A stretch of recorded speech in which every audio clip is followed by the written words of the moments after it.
Hello friends, तो जैसा कि आपको पता है हमने एक सीरीज चला रखी थी जिसके अंदर हम एनसीईआरटी के मोस्ट इंपोर्टेंट क्वेश्चन कर रहे थे। जो सीरीज है ये एटॉमिक स्ट्रक्चर यूनिट की चली हुई थी, जो कि हमारी क्लास 11th की सेकंड यूनिट है। तो उसके अंदर हमारा ये पार्ट 3 है। इसके अंदर हम देखिए अगले 10 क्वेश्चन करेंगे। देख लेते हैं भाई। Calculate the wavelength, frequency and wave number of light waves whose period is. हमें क्या दिया गया है भाई, हमें पीरियड दिए गए हैं। क्या दिया गया भाई? पीरियड दिए गए हैं इतने। ठीक है, हमें क्या फाइंड आउट करना है? वेवलेंथ, यानी कि हमें लैम्डा फाइंड आउट करना है। दूसरा हमें फ्रीक्वेंसी फाइंड आउट करनी है और हमें वेव नंबर फाइंड आउट करने हैं। अब इनका आपस में क्या रिलेशन होता है? इनका तो आपस में रिलेशन होता है हमें पता है, लेकिन यहाँ पर हमें पीरियड्स गिवन है, तो उसका रिलेशन कैसे होगा? देखो सोल्व कर लेते हैं इसको।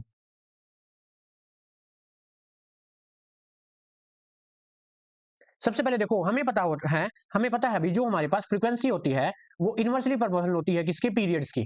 ठीक है, तो हम ये लिख सकते हैं कि 1 में हमें पीरियड्स कितने दिए गए हैं? 2.0 मल्टीप्लाई 10⁻⁻10। तो जब हम इसको सोल्व करेंगे तो हमारे पास क्या आएगा भाई? 5.0 मल्टीप्लाई 10⁻9 सेकंड इनवर्स। ठीक है, क्योंकि ऊपर जाकर सेकंड इनवर्स में हो जाएगा। ये हमारे पास क्या आ गई? फ्रीक्वेंसी आ गई। ये हमारे पास फ्रीक्वेंसी की वैल्यू, ये हमारे पास क्या आ गई? फ्रीक्वेंसी की वैल्यू आ गई थी। अब इसके बाद हमें रिलेशन पता है, बिल्कुल अच्छे से पता है भाई। जो हमारा वेवलेंथ होता है वो किसके इक्वल होता है? सी बाई वी। ठीक है, सी बाई म्यू। ये किससे पता चला भाई हमें? क्योंकि जो म्यू होता है वो किसके इक्वल होता है? इसके लैम्बडा के इक्वल होता है। यहाँ पे आएगा लैम्बडा। ठीक है, तो हमने ये आपस में एक्सचेंज कर दिए, इसी से ये बना है। तो हमें वेवलेंथ निकालना था, तो ये हमारे पास सी क्या होता है भाई? सी होता है स्पीड ऑफ लाइट। ठीक है, ये होता है हमारे पास 3 × 10⁻8 मीटर पर सेकंड। इसके बाद हमारे पास फ्रीक्वेंसी हमें पता ही है, हमने अभी निकाली है 5.0 × 10⁻9 सेकंड इनवर्स। तो सेकंड इनवर्स से सेकंड इनवर्स कैंसिल हो गया। जो हमारा आंसर आएगा वो मीटर के अंदर आएगा। अभी कितना आएगा? 6.0 × 10⁻⁻2 मीटर। ठीक है, ये हमारे पास क्या आ गई भाई? वेवलेंथ आ गई, लैम्बडा आ गया। इसके बाद हमें क्या निकालना है? वेव नंबर निकालना है। देखो फ्रीक्वेंसी हमने निकाली पहले ही, और हमें पता है जो वेव नंबर होते हैं वो इनवर्सली प्रोपोर्शनल होते हैं किसके? लैम्बडा के। ठीक है, लैम्बडा हम निकाल ही चुके हैं। तो 1/में 6.0 × 10⁻² मीटर। ठीक है, अब जब हम इसको सोल्व करेंगे तो हमारे पास आएगा 16.66। ठीक है, ये आएगा मीटर इनवर्स, ये आ जाएगा। तो देखो भाई बिल्कुल इजी सा था। चलिए आगे बढ़ते हैं। देखो ये हमारे पास नेक्स्ट क्वेश्चन है, what is the number of light with what is the number of photons. यहाँ पे पता है भाई फोटॉन्स आएगा, फोटॉन्स ऑफ लाइट। ठीक है, आप ये करेक्ट कर लेना। What is the number of photons of light with wavelength 4000 picometre which provide 1 joule of energy. ठीक है, इन्होंने ये number of photon of light पूछ रहा है। जब हम इतनी वेवलेंथ की हम क्या प्रोवाइड करेंगे? इतनी वेवलेंथ प्रोवाइड करेंगे और 1 जूल एनर्जी प्रोवाइड करेंगे। ठीक है, तो सोल्यूशन कर लेते हैं हम। सबसे पहले देखो भाई, हमारे पास एक फोटोन की एनर्जी का क्या फॉर्मूला होता है? E is equal to h mu. ये हमने प्लैंक्स क्वांटम थ्योरी से पता किया था। ठीक है, अब जो हमारे पास म्यू किसके इक्वल होता है? सी बाय लैम्डा। ठीक है, इसके इक्वल होता है, ये भी हमें पता है। ठीक है, अब हमें यहाँ पर वेवलेंथ लैम्डा दे रखा है, लैम्डा दे रखा है। बताओ फिर क्या होगा भाई? लैम्डा क्या दे रखा है? पिकोमीटर के अंदर दे रखा है, लेकिन हमें मीटर के अंदर लेना होता है, तो इसकी मल्टीप्लाई किससे करेंगे? इसकी मल्टीप्लाई करेंगे 10⁻⁻12 से। ठीक, इससे करेंगे, ये हो गया मीटर। लेकिन यहाँ पे 12 है। अब जो इसको है ना थोड़ा सा मॉडिफाई कर लेते हैं।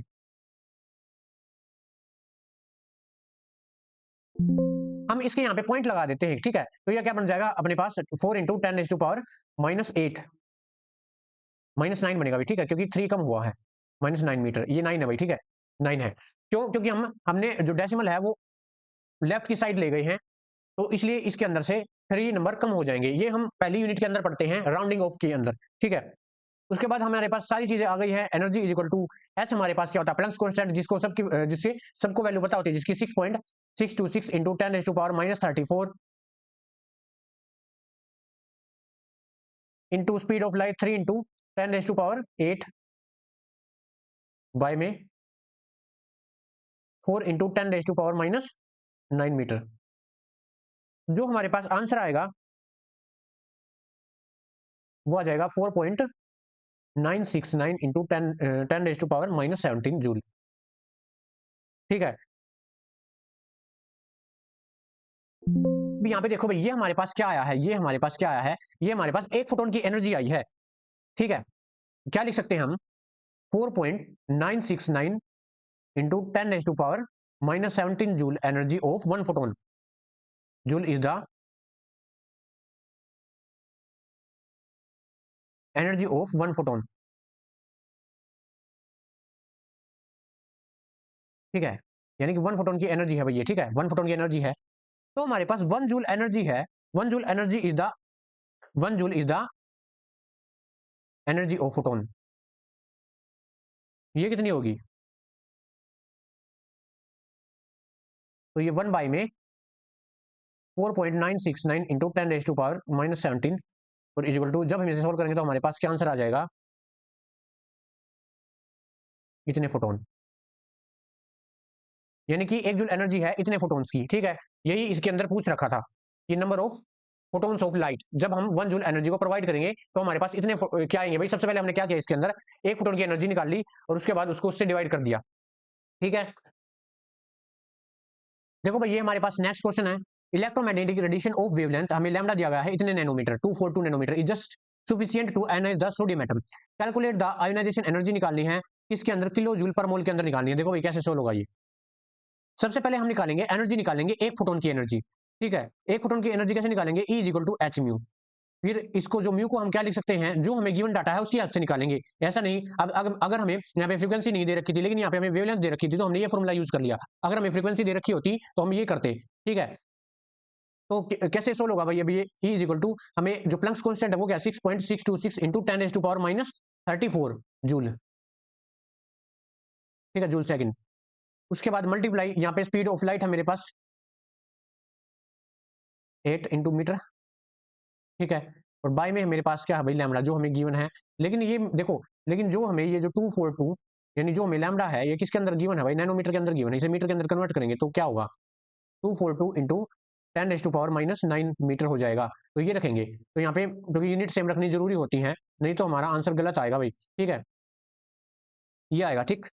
इसके बाद जब आप इसे सोल्व करेंगे तो हमारा आंसर आएगा 0.0821 इंटू 10⁻⁻17, -17, ये 1 है भाई, ठीक है, -17 जूल। अब देखो, अब हमें आयोनाइजेशन एनर्जी पर मोल निकालना है, आयोनाइजेशन एनर्जी पर मोल, और वो भी हमें किसके अंदर निकालना है? किलो जूल के अंदर निकालना है। तो इसको क्या करिए, तो हमारी एक फोटोन की एनर्जी होगी, तो अगर हम पर मोल निकालेंगे तो एक मोल के अंदर कितने मॉलिक्यूल्स होते हैं, कितने प्रोटॉन्स होते हैं? तब एवोगैड्रोस नंबर होते हैं, एवोगैड्रोस नंबर के इक्वल होते हैं, तो ये तो हम पढ़ते ही आ रहे हैं पहले से ही। 0.0821 इंटू 10⁻⁻17 मल्टीप्लाई 6.022 मल्टीप्लाई 10⁻23, और किलो जूल के अंदर हमें आंसर निकालना है तो बाई में 1000। तो जब हम इसे सोल्व करेंगे तो हमारे पास आंसर आएगा 494 किलो जूल पर मोल, ठीक है। ये हमारे पास आंसर आएगा। देखो भाई ऐसे सोल्व होगा, मुझे पूरी उम्मीद है आपको ये जो क्वेश्चन है वो समझ में आ रहे होंगे। चलिए आगे बढ़ते हैं। देखो भाई, ये हमारे पास नेक्स्ट क्वेश्चन है, 825 volt bulb emit monochromatic yellow light of wavelength, हमें लैम्डा दिया गया है इतने micrometre. Calculate the rate of emission of quanta per second, ठीक है, rate of photons per second, ठीक है। ये पूछा इसने कि पर सेकंड कितने फोटॉन्स एमिट हो रहे हैं। एक ऐसा क्वेश्चन पहले भी आया था, चलो इसका सोल्यूशन करते हैं। सबसे पहले हम एक फोटोन की एनर्जी निकालते हैं। अब तो ये फॉर्मूला याद ही हो गया होगा, एच सी बाय लैम्डा, ठीक है। एच हमारे पास क्या है भाई? प्लंक्स कांस्टेंट है 6.626 इंटू 10⁻⁻34 जूल,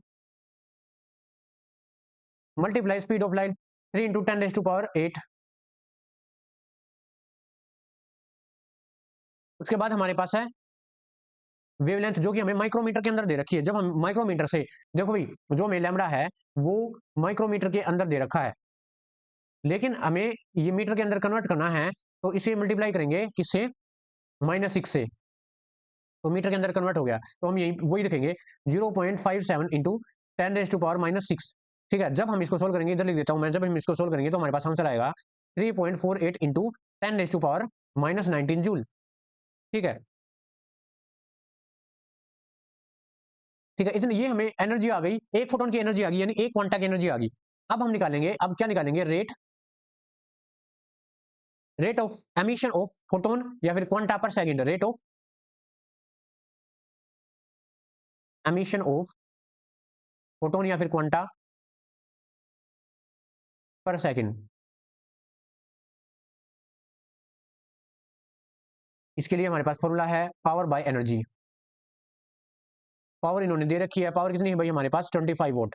अब वोट तो हम ले नहीं सकते, तो इसको हम जूल के अंदर कन्वर्ट करेंगे 25 जूल सेकंड इनवर्स हो जाएगा। एनर्जी हमें पता ही है, हमने ऊपर निकाली 3.48 इंटू 10⁻⁻9 जूल। अब जब हम इसको फॉर्मूले के अंदर रखेंगे तो हमारे पास आ जाएगा 25 बाय में 3.48 इंटू 10⁻⁻19, तो हमारे पास आंसर आएगा 7.18 इंटू 10⁻19 सेकंड इनवर्स। ठीक है, यानी कि एक सेकंड में हमारे पास इतने क्वांटा इमिट होंगे। ठीक है, मुझे पूरी उम्मीद है आपको यहां तक अच्छे से क्लियर हुआ होगा और आगे भी क्लियर होता चल रहा होगा। चलिए आगे बढ़ते हैं अगले क्वेश्चन के ऊपर। देखो ये हमारे पास नेक्स्ट क्वेश्चन है, electrons are emitted with zero velocity from a metal surface when it is exposed to a radiation of wavelength. ये हमें वेवलेंथ दी गई है, लैम्डा दिया गया है इतने। Calculate the threshold frequency and work function of a metal. देखो भाई हमारे पास कोई भी एक मेटल की सरफेस है, मान लिया मेरे पास ये क्या है, कोई भी एक मेटल की सरफेस है। ठीक है,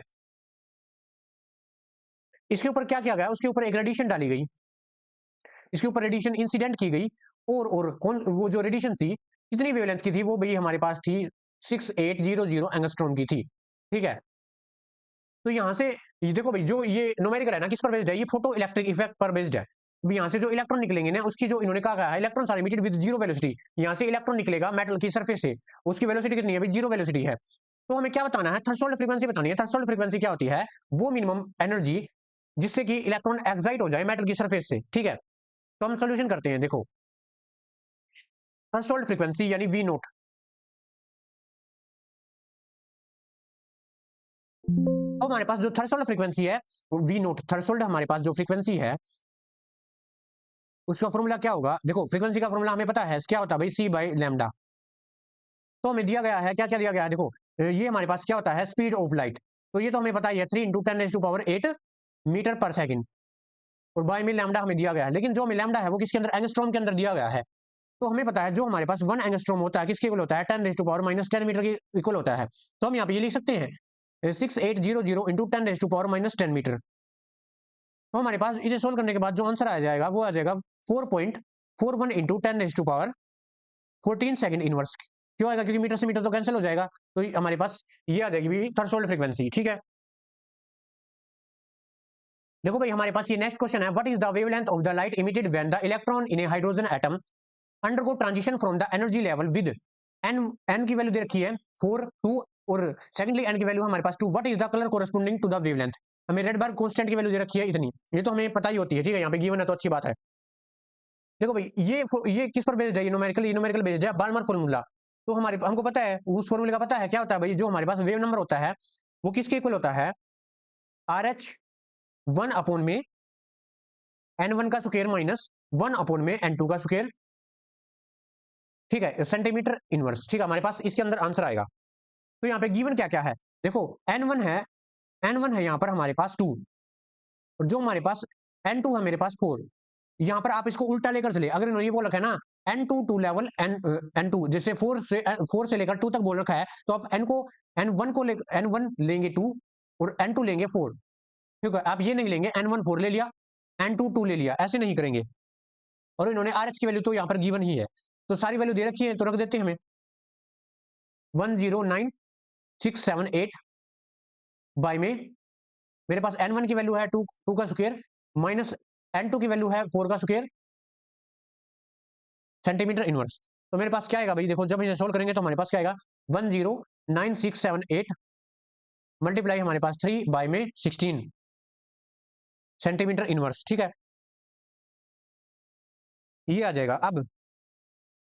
अब मेरे पास देखो लैम्डा किसके इक्वल होता है, 1 अपॉन में वेव नंबर के इक्वल होता है, तो इसको उल्टा करो 16 बाय में 109678 इंटू 3 सेंटीमीटर। उल्टा करेंगे तो सेंटीमीटर इनवर्स था, यहाँ पे सेंटीमीटर हो जाएगा, लेकिन आंसर हमें नैनोमीटर के अंदर निकालना है। ठीक है, अगर आपको आंसर नैनोमीटर के अंदर निकालना है तो क्या करना होगा, इसे 16 को 10⁻7 से मल्टीप्लाई कर देंगे।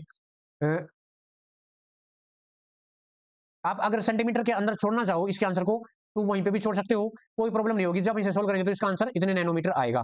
ठीक है, ये है भाई हमारे पास, ये आ गई हमारे पास वेवलेंथ। पहले हमने वेव नंबर निकाला, उसके बाद वेवलेंथ निकाली। ठीक है, आई होप आपको यहाँ तक अच्छे से समझ में आ रहा होगा। देखो भाई हमारे पास नेक्स्ट क्वेश्चन है, what is the maximum number of emission lines when the excited electron of a hydrogen atom N6 drop to the ground state. ठीक है, इन्होंने ये पूछा है maximum number of emission line कितनी होगी जब कोई भी इलेक्ट्रॉन N6 यानी 6 एनर्जी लेवल से ड्रॉप करेगा ग्राउंड स्टेट एनर्जी लेवल पर। तो इसके लिए हमारे पास एक फॉर्मूला होता है, वो होता है हमारे पास the maximum number of emission line.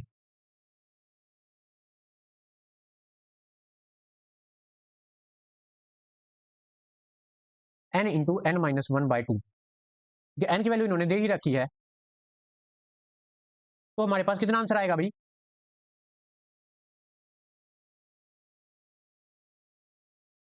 देखो भाई हमारे पास 15 आंसर आया है, इसका मतलब 15 लाइन होगी। और वो 15 लाइन कैसे होगी?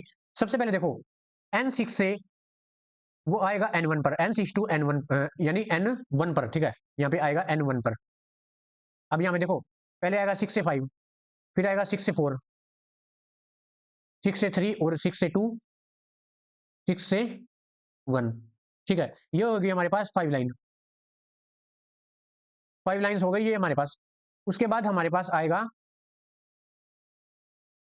N5 टू हमारे पास आएगा N1 पर, यानी कि हमारे पास आएगा 5 से 4 पर और 5 से 3 पर, 5 से 2 पर और 5 से 1 पर। यहाँ पर हमारे पास होगी 4 लाइन्स। नेक्स्ट में क्या होगा हमारे पास? यहाँ पे N से 4 टू N1 तक, यहाँ पे क्या होगा 4 से लेकर 3, 4 से लेकर 2 और 4 से लेकर हमारे पास होगा 1। और यहाँ पर हमारे पास कितनी लाइन्स आ गई? 3। ये एक एक लाइन्स को बता रहा हूँ मैं यहाँ पर। ठीक है, जब हमारे पास N3 से N32 मेरे पास 1 पर जाएगा, N1 पर, तो क्या होगा भाई? 3 से लेकर 2 और 3 से लेकर 1, यहाँ पर हमारे पास हो गई 2 लाइन्स। और नेक्स्ट हमारे पास क्या होगा भाई? N से लेकर 2 टू N से लेकर 1, और यहाँ पर हमारे पास एक ही लाइन आएगी 2 से लेकर 1 तक। ठीक है, 1 लाइन्स। जब हम इन सबको जोड़ेंगे तो हमारे पास टोटल कितनी लाइन्स आ जाएंगी भाई? 15 लाइन्स। ऐसे था भाई ये न्यूमेरिकल। ठीक है, बिल्कुल इजी था। आई होप आपको अच्छे से समझ में आया होगा। चलिए आगे बढ़ते हैं।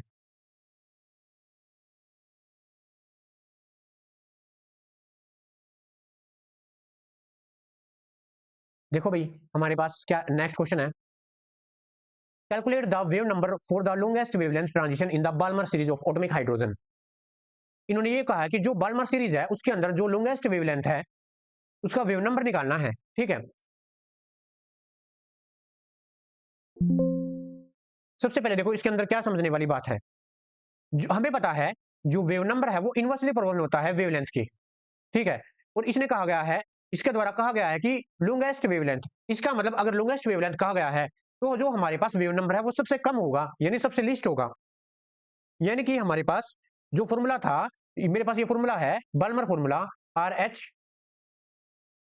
N1 का स्क्वायर माइनस N2 का स्क्वायर। इसके अंदर मेरे पास ये N2 का स्क्वायर, इसके अंदर मेरे पास जो N2 से लेकर N1 तक जो ट्रांजिशन होगी वो सबसे लीस्ट होगी। ठीक है, इसका मतलब तो ये है। और बाल्मर सीरीज के अकॉर्डिंग जो सबसे लीस्ट ट्रांजिशन होती है तो वो N1 2 होगा, और जो हमारे पास N3 होगा वो क्या होगा? आप जब देखो हम पढ़ते हैं ना लेमन बाल्मर पास्टन सीरीज, तो उसके अंदर आप देखना। ठीक है, ये सबसे लीस्ट होगा। तो जब हम इसको फॉर्मूले के अंदर रखेंगे तो हमारे पास क्या आ जाएगा? देखो wave number is equal to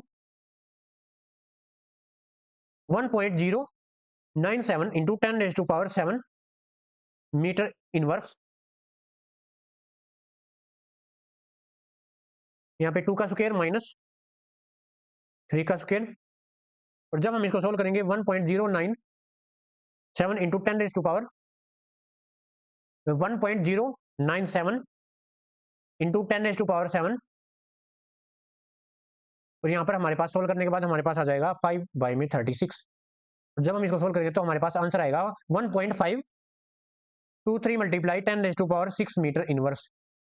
ठीक है, ये आएगा, तो इसका आंसर आ जाएगा ये। आई होप आपको समझ में आ रहा होगा। चलिए नेक्स्ट क्वेश्चन की तरफ बढ़ते हैं। देखो भाई ये हमारा लास्ट क्वेश्चन है, इसके अंदर क्या पूछ रखा है? Calculate the wavelength of an electron moving with, हमें वेवलेंथ निकालनी है लैम्डा इलेक्ट्रॉन की, क्योंकि इलेक्ट्रॉन वेव की फॉर्म में चलते हैं ना, इसलिए उनकी वेवलेंथ होती है विद वेलोसिटी। वेलोसिटी दे रखी इतनी, तो जो हमें गिवन डाटा है उसके अकॉर्डिंग हमारे पास एक ही फॉर्मूला है जो आपके दिमाग में भी आ गया होगा, वो हमारे पास डी ब्रोगली फॉर्मूला क्या है भाई? हमारे पास H अपॉन में mv, मास मल्टीप्लाई वेलोसिटी।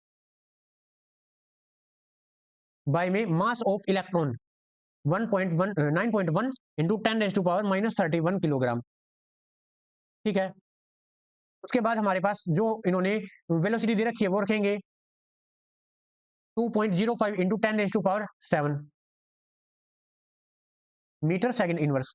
अब जब हम इसे सोल्व करेंगे तो हमारे पास आ जाएगा 3.55 इंटू 10⁻11 मीटर।